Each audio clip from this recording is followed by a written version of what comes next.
Now, physiologically, when this ancestral spirit returns to the world and they come into the womb, they were an Akan warrior who lived in the Akwamu Empire in the previous incarnation, 140 years ago, brought over to North America, transitioned here.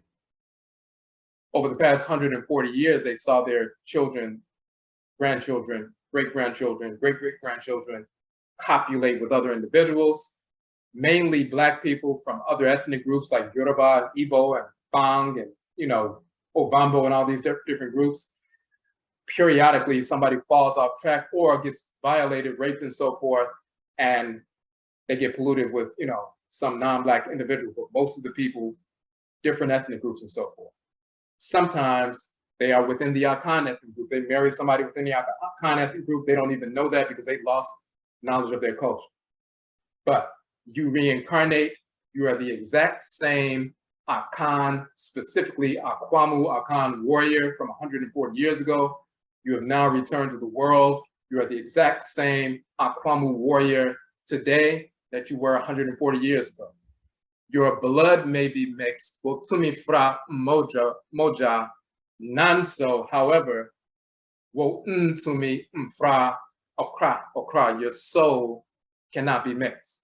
So you may come out a little bit lighter brown, as we said the other day, but that's just evidence that violence took place in the ancestral blood circle, or else you would be dark brown like you were 140 years ago. But because pollution took place in the ancestral blood circle, you're a little bit lighter brown than you would have been. However, you're still melanin dominant, so your physical vessel still can execute that divine function. The melanin won the physiological battle, or else you would be a melanin recessive cracker right now, which you are not. Most importantly, however, your spirit is the same spirit, connected to the same deity, connected to the same clans that you've been connected to for thousands of years. You came into the world, you're the exact same spirit. Your blood may be mixed, but your soul is not. You can communicate with your spirit-genetic ancestresses and ancestors who you just left from the ancestral realm to come into the physical world. You can ask them, hey, what is our clan? You can establish an ancestral shrine. Ask the men and women, the elders and eldresses that you were living with in the ancestral realm before you incarnated, what is our clan? If you forget, if you ask your mother growing up, because she's forgotten after 140 years, she doesn't know what your clan is, she just growing up as an African-American in America and so forth, and just thinks that, well, we're just Black people, we don't know who we are, we're just too mixed up, we can't figure it out. But you're the same spirit, so you can ask your ancestresses and ancestors, which are also her ancestresses and ancestors, who are we? And they will tell you, you're Akwamu. You're from the Akan ethnic group, specifically the Akwamu. This is your name, this is your clan, this is your animal totem from your patriclan and matriclan and so forth. These are the deities that govern you. And of course, those deities will communicate with you from the time you're a child all the way through adulthood in various ways, and will reveal themselves in multiple ways. So that's important for us because our identity is spirit-genetic. It's spiritual and genetic. You are a spirit entering into a body. It's not this, I'm a divine being having a human experience. That's nonsense as well. That's reducing the human to, that's not important, it's inferior. It's saying, well, I'm a divine being, I'm not just a human.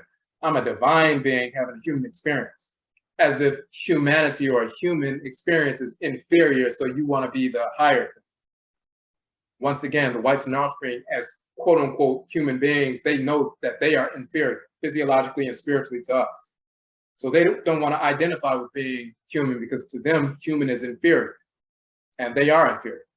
So they want to pretend like, well, I'm divine and I'm just operating through this human experience, but I'm divine. They start putting these slogans out and then we start repeating that nonsense.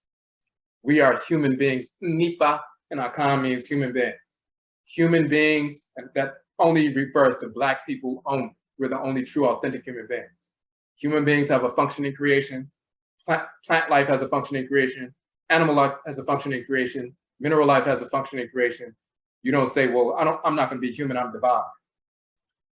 If you have self-hatred because you don't know who you are, you think being a human is inferior, then you want to be something better to make yourself feel better for your self-esteem, which is idiotic, then you'll say something like that. But if you know who you are, the value of Nipa, humanity, human beingness, then you don't have a problem with being exactly who you are. A human being that has a divine connection to the forces of nature, of course, but you are Nipa, a human being. So we must understand that the blood may be mixed, but the divine soul cannot be mixed. When we understand that, then we understand that when we see our children born and so forth, these are ancestresses and ancestral return.